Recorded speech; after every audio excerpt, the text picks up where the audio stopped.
Kicking off the list at number 10, passenger pigeons. Commonly confused with the mourning dove, the passenger pigeon once ruled the skies over Canada as recently as the 19th century. They're quite similar to the pigeons that we see every day in the city, only instead of being aggressive and, covered in mayonnaise, they were graceful, dare I say. They were beautiful. Billions of these bright orange birds would paint the skies, and rumor has it, they would fly in flocks so large it would block out the sun for about an hour or a long period of time. Flocks that block, how incredible is that? But only a few decades passed and passenger pigeons are no more. What happened? Well, the very last passenger pigeon was Martha. Yeah, Martha passed away in the Cincinnati Zoo back in 1914, so we took a look at her DNA to see if Martha held any secrets to their extinction. They discovered that Martha had a low genetic diversity for such a growing population. It's our growing population, guys. It's because we wanted to, now we can't have any Marthas. Natural selection and hunting eliminated arguably the coolest looking bird out there. Hashtag save Martha. Number 9, the smooth-hand fish. Not to be confused with Cool Hand Luke, the smooth-hand fish was the first time in modern history where a marine type fish went extinct.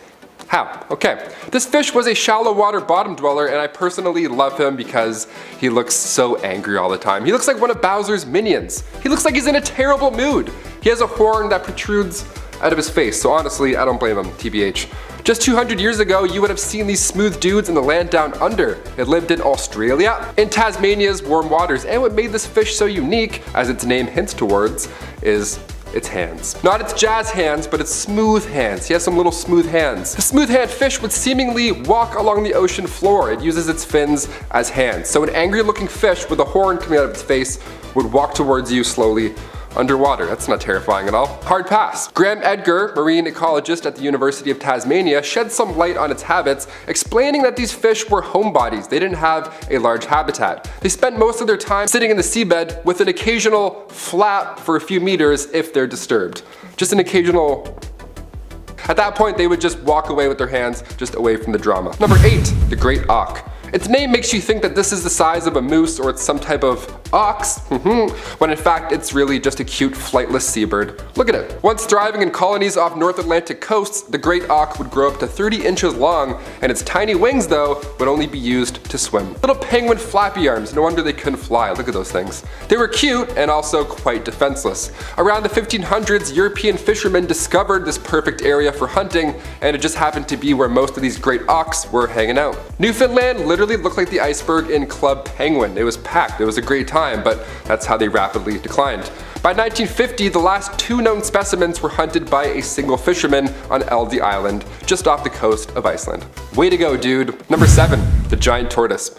When the Mayans said the world was going to end in 2012, honestly, they may have just been onto something. 2012 was also the year we lost the last Pina giant tortoise. His name was Lonesome George. He was by himself, as his name suggests, and for decades before his passing, scientists were trying to get him to with females of a similar subspecies, but he just wasn't feeling it. Man was tired. I mean, look at him. The guy looks exhausted already. He looks like he needs 3 coffees before swiping right on mating apps. Lonesome George and his wrinkly-necked friends weighed in at about 400 pounds, growing up to 6 feet long. They were massive. They were beautiful, big neck boys. Again, this extinction comes back to us humans, with the use of tortoises as an onboard food in the 19th century and the goat population growing rapidly during the 60s and 70s. These tortoises were screwed. They ran out of food and they were just becoming food. Double whammy, double negative. Number 6, Chinese paddlefish. The Chinese paddlefish was one of the largest freshwater fish in the world, commonly measuring around 3 meters or 9.5 feet long. These fish were native to the Yangtze and Yellow River basins in China. It was one of just 2 in the paddlefish family, so pretty rare. Since the 1900s, this fish has been listed on the critically endangered list, with the 2 main culprits, of course, being, us, overfishing and habitat fragmentation. Unfortunately, in December 2019, because of several surveys that failed to locate any presence of this species, it has since been declared extinct. I hope that somewhere out there, this little colony of paddlefish hiding just somewhere and we just can't find them. Keep hiding, don't let us find you, we'll just fuck it up again, probably. Sadly, it's believed that this fish went extinct somewhere between 2005 and 2010. Number 5, Western black rhinoceros. The western black rhino was a subspecies of the black rhinoceros, and they made their home in the savanna of the sub-Saharan Africa. These beautiful beasts were sadly the victims of poaching. That was the main cause that led into their rapid decline. People got so greedy trying to kill these incredible, beautiful animals so they can make money, and now they can't make any money off them because they killed them all. Nailed it. Great plan. You nailed it. You played yourself. You really did. This species first originated around 7 to 8 million years ago, and for most of the 1900s, it was the highest population of rhino species, believe it or not. That all changed, of course, in the 70s because, of course, that's when the population of black rhinos in general started to decrease. But besides poachers, another cause for the decline was farmers who killed these animals in order to protect their crops that were placed close to rhino territories. The last sighting of a western black rhinoceros was in 2006 in Cameroon's northern province, and sadly the subspecies was officially declared extinct in 2011. Number 4, the splendid poison frog. Perfectly splendid. The splendid poison frog is a species of poison dart frog that was once abundant and thriving and could often be found in western Panama. Researchers believe that a chytrid fungus outbreak in their habitat led to a rapid decline of the species. In fact, this fungus is responsible for the death of a mass amount of amphibian species, as the number of amphibians has been dropping at an alarming rate in the last few decades. We can also do a list on that. Depressing. Because of this, they were basically a species of frog that was once an extremely popular pet. It is thought that there might be unknown specimens which are still alive in captivity, but unfortunately none have been found in the wild, and there aren't any currently that exist in zoos or research collections. The last time one of these frogs was recorded was in 1992. Their fungus outbreak occurred in 1996, and as of 2020 they have been listed as an extinct species. Number 3, the Morian viviparous tree snail. The Morian viviparous sounds like a Harry Potter spell. This snail was a species of air-breathing tropical land snails that were endemic to French Polynesia. The African land snail was introduced into Tahiti in 1967 as a food source, but it quickly escaped and began to destroy crops. Biologists then attempted to control the African land snail population, so they decided to introduce the rosy wolf snail to the area in 1977. Well, this went to believe it or not, although they're snails, it gets pretty aggressive. These snails have beef. The rosy wolf snail didn't just control the population of African land snails, but rather they started to eradicate all of the snails that were native to the area, which of course includes our little Morian viviparous man. So this next little introduction led them to becoming totally extinct in the wild. Keyword here, wild. These snails still exist in captivity, and there have been attempts to re-release them into the wild, but the rosy wolf snail is just sitting out there waiting for them, so they can't release them. They figure it's just gonna be a dead end. Imagine that, just 9 snails waiting outside of a lab, like. So at this point it looks like they will never be able to return to the wild, which is super sad. It also sucks that the intention really was to help these things, but it just didn't work. At least we tried this time. Number 2, bramble cay malamis. These little rodents were a species that was endemic to the isolated Bramble Cay, which is a vegetated coral cay located at the northern tip of the Great Barrier Reef in Australia. The last sighting of these cute little dudes was in 2009, and in May of 2015 they were declared extinct by the IUCN and then by the Australian government later in 2019. So it's official in many ways. The Queensland state government has cited this as the first mammal extinction due to climate change. That's because their extinction was driven by the cay's disappearing vegetation, which was due to rising sea levels. And to even further this, scientists also indicated that storm surges did not help, as it would have inevitably led some of these animals into the species, death. They would drown. One interesting thing about this species though, the scientists figured out, and they're not really sure how it got to the cay in the first place, but it's believed that perhaps they may have floated over on driftwood, which sounds so cute and funny. That's like a Disney Pixar adventure in the making right there. Imagine these dudes just floating by you. My heart. And finally, number 1, the Spix macaw. If you've recently watched the 2011 hit animated film Rio, this one should ring a bell. These guys once painted the skies in Brazil. They're absolutely beautiful. They're a medium-sized parrot weighing around 11 ounces, but unfortunately 2016 was the last time they were found in the wild. Illegal pet trade is believed to have played a significant role in the decline of their numbers. Deforestation and their need for a specialized habitat also didn't make it easy for them. While there are currently around 100 of these macaws still left in captivity, there are none in the wild, which is the biggest problem here. Scientists and animal specialists continue to do their best to keep the species alive through the process of captive breeding, and their hope is to one day be able to reintroduce them to the wild, effectively reversing their extinction in the world. It doesn't happen very often that we get a chance to reverse an animal extinction, so I figured we'd end this list off with a little bit of hope. Nice, we love it. Kicking off the list at number 10, the golden toad. The disappearance of the golden toad is the first extinction in history to be blamed on man-made global warming. Good job, guys. What better way to kick off this eye-opening part 2? The golden toad extinction event happened pretty recently and pretty quickly. In their home of Costa Rica, it was considered a good omen, or it was lucky if you saw it. I mean, obviously, it's a golden toad. If this was Super Mario, that would for sure be a star. You know, it catches the eye, it's beautiful. But then sightings became more and more rare come 1987. It was no question these little dudes were disappearing. Not just golden toads either. Nearly half of all frogs and toads within a 30-kilometer radius were dying off. Thing is, there weren't any humans around here either. People weren't scooping up golden toads and taking them back. The area was free from human interaction, which tipped scientists off. Now we can conclude that the cause was for sure climate change. See, as it got warmer and warmer, the frogs became more susceptible to the chytrid fungus, which was already destroying frog populations worldwide. And we of course just didn't help. Sorry, golden frogs. Number 9, aurochs. The great-great-great-grandfather of our modern day cattle. These big boys were quite aggressive, but humans were of course way worse. Classic. Eurasian aurochs were these massive wild ox that walked gracefully through the lands of Europe, Asia, and Siberia. The average height for one of these guys was around 6 feet, but their horns made them appear much larger. See, because of these impressive horns, they were viewed as aggressive animals. So often in ancient Roman arenas, they were used for sport. So that surely didn't help. They were aggressive when locked inside a death arena. Wow, get out of town, really? You don't say. By the time the 13th century rolled around, the only humans allowed to hunt aurochs, because their number was so low, were royals and nobles. This animal is endangered, unless you're rich, I guess. Come 1564, there were only 38 left, and 1627 marks the last time one was seen alive. She died in Poland due to natural causes. It wasn't, warriors this time around.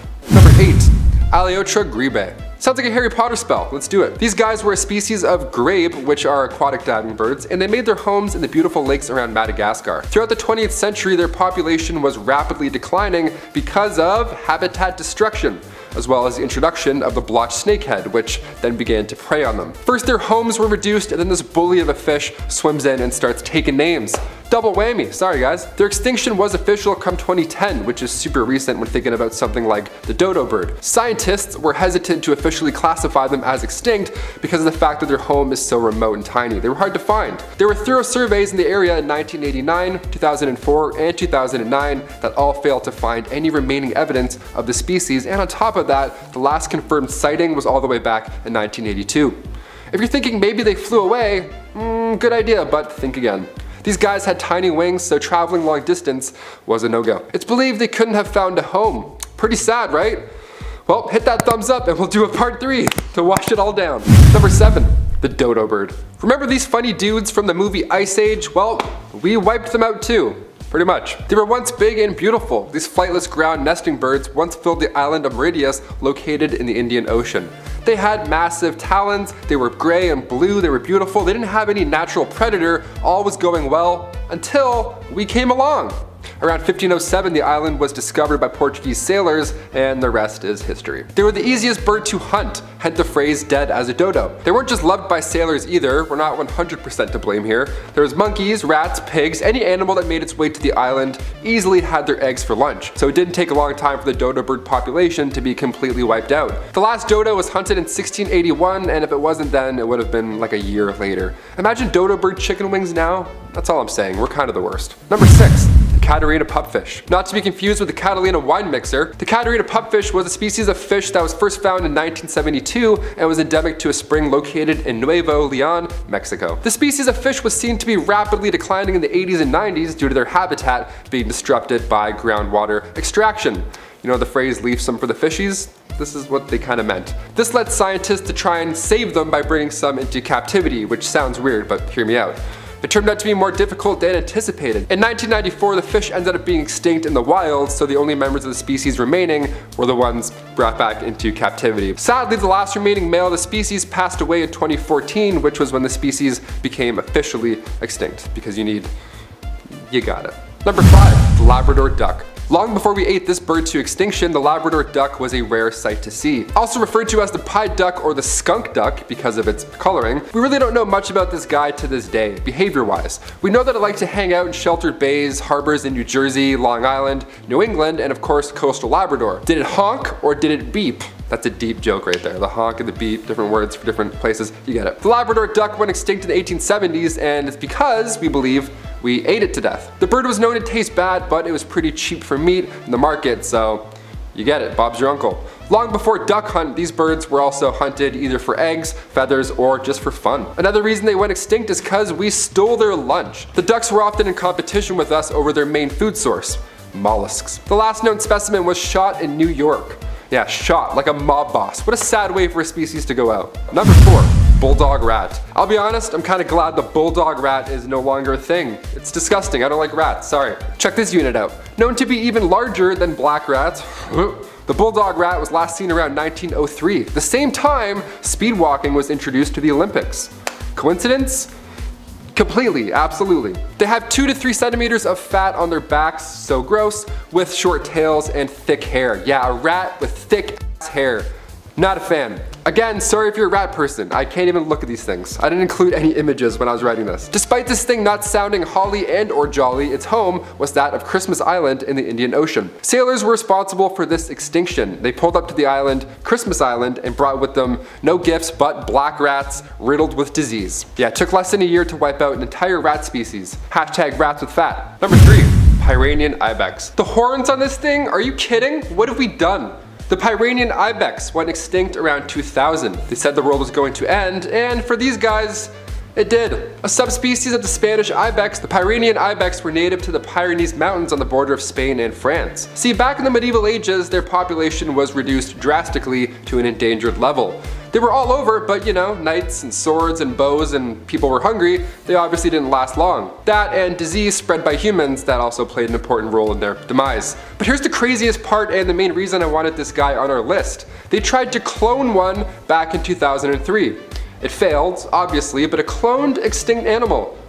Sounds familiar. Number 2, the woolly mammoth. Believe it or not, scientists are trying to bring this one back from extinction.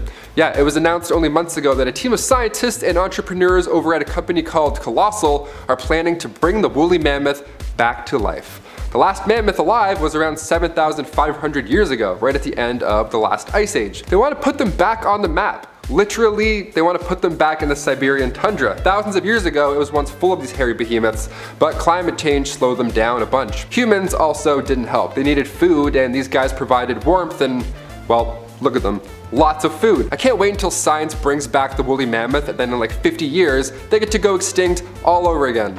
Like, let's just learn from mistakes, I don't know. And finally, coming in at number 1, the northern white rhinoceros. We had the western black rhinoceros in part 1, so we might as well finish on the sad reality that is the 2018 extinction of the northern white rhino. There are no more males left. The last male passed away in 2018, so this is just a lost cause really when it comes to saving these guys. On top of that, in recent news, one of the 2 remaining female rhinos is being retired from the international breeding program put into place. Her name is Najin, she's 32 years old, and she lives in a Kenyan nature preserve with her daughter Fatu. Now, both Najin or her daughter are able to carry a rhino calf. Their only hope really before this was to collect the rhino's eggs, send them to a lab, and then they extracted sperm from the 2 deceased males, and scientists were hoping to implant them into a surrogate mother from the southern white rhino population. The group running the operation, BioRescue, spoke out recently. The head veterinarians Frank Goritz and Stephen Gulu said, "Retiring one individual from a conservation program because of animal welfare considerations is usually not a question to think about for long, but when one individual is 50% of your entire population,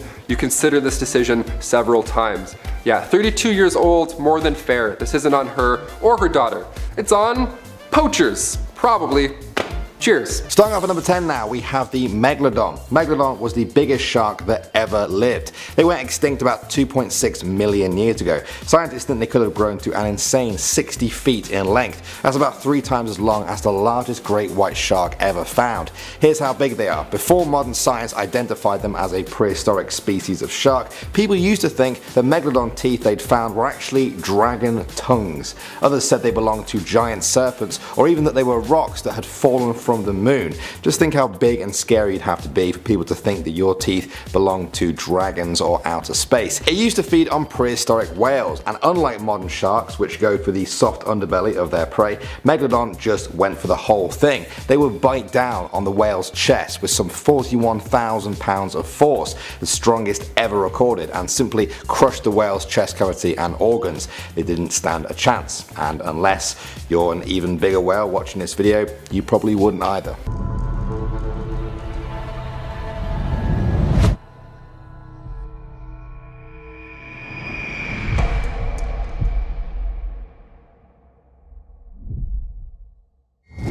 Next up at number 9 now, we have Phobiromus pattersoni. This was a huge rat. Some scientists have even called it Ratzilla. Technically it wasn't a rat, but if you're scared of them, I bet you'd be scared of this. They reached a whopping 9.8 feet long. Their tails alone could reach 4.9 feet. They had the weight to go with it too, often reaching over 1,500 pounds. Like most rodents, they had big incisor teeth. In the case of Ratzilla though, their incisor teeth were about a foot long. It's a good job they were herbivores and used those teeth for plant life. However, I don't think that knowledge would do much to calm people if they were suddenly seen running around the streets at night. Coming at number 8 now, we have the Titanoboa.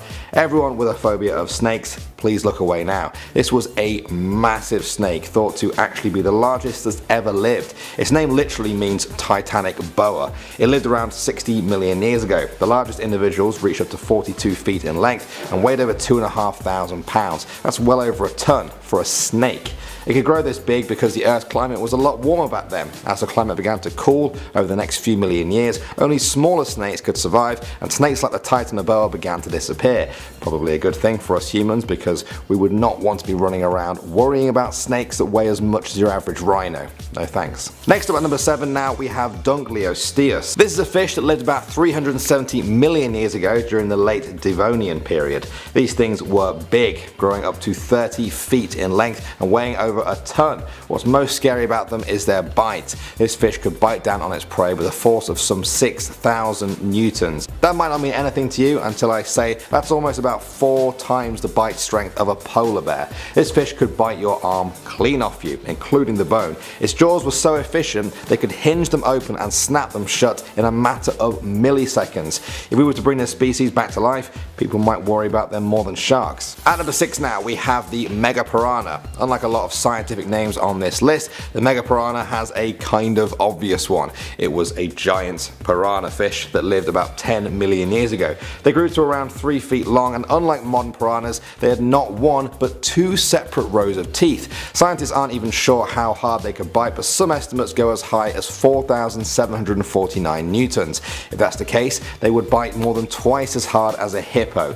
Neither of those sounds fun, but one definitely sounds worse. Moving on to number 5 now, we have Gigantopithecus. In many ways, this creature is what we'd call Bigfoot. It lived between 9 million to 100,000 years ago in Asia and was the largest ape on Earth. They stood about 10 feet tall and their diets were mostly vegetarian. When I say stand, I mean stand in the way gorillas and chimpanzees do. It's thought they walked on all 4s. However, a small number of scientists do think they walked on 2 legs like humans. Either way, with a 12-foot arm span, you'd be best to stay clear of this giant and unpredictable ape. Next up at number 4 now, we have Helicoprion. This was a shark-like creature that lived some 290 million years ago during the early Permian era. We've seen some very weird creatures on the list so far, but this might just beat them all. The Helicoprion is famous for his spirally arranged clusters of teeth known as tooth walls. This bizarre set of teeth would have reached about 24 inches in length. Moving on to number 3 now, we have the short-faced bear. The scientific name for these is the Arctodus. They first appeared in the fossil records 1.8 million years ago and seem to survive all the way up until just 11,000 years ago. So a pretty close call for us modern humans. One specimen found weighed 2,110 pounds. They stood up to 12 feet tall on their hind legs, about twice the height of the average human male. Their vertical arm reach extended up to a further 14 feet. I could keep giving you guys stats on just how monstrous these bears were. Between those ones and the pictures you're seeing now, I think you get the idea. They were 50% larger than the biggest polar bears in recorded history. Scientists estimate they needed a whopping 35 pounds of meat a day just to survive. If we brought them back from extinction, I'm sure they wouldn't mind human meat being a part of that. Next up at number 2 now, we have the Meganeura. Dragonflies are nice, right? They're pretty cool looking creatures you find fluttering around ponds and rivers. They're a little bit freaky if they land on you, but you know, hey, at least they're small. Not Meganeura though. This massive dragonfly-like creature lived about 300 million years ago during a Carboniferous period. Its wingspan could reach up to 30 inches, making this thing about the size of a 6-month-old baby. Don't ask me why I'm using a baby as a reference, it's just the best comparison I could find. They reach this size because insects need more oxygen the bigger they are. Back then, the oxygen levels in the atmosphere were higher than the current 20% we have today. This allowed insects, including Meganeura, to grow insanely big. You wouldn't need your hand to bat this thing away, more like a baseball bat. And finally at number 1 now we have Deinosuchus. This is an extinct relation of the modern alligator that lived some 80 to 73 million years ago. That means it was alive at the same time as T-Rex. In fact, it's thought these two actually fought it out back then. They are thought to have been up to 33 feet in length and have weighed as much as 5 tons. It looks like the T-Rex might not have been much of a match for this oversized alligator. There have actually been T-Rex fossils found with massive Deinosuchus bites found in them. Perhaps they were just defending their territories from T-Rexes, or perhaps they saw them as food. Either way, they definitely were not scared of T-Rexes, and so they definitely wouldn't be scared of us. I get the feeling if we brought them back from extinction, that might be where we're heading next.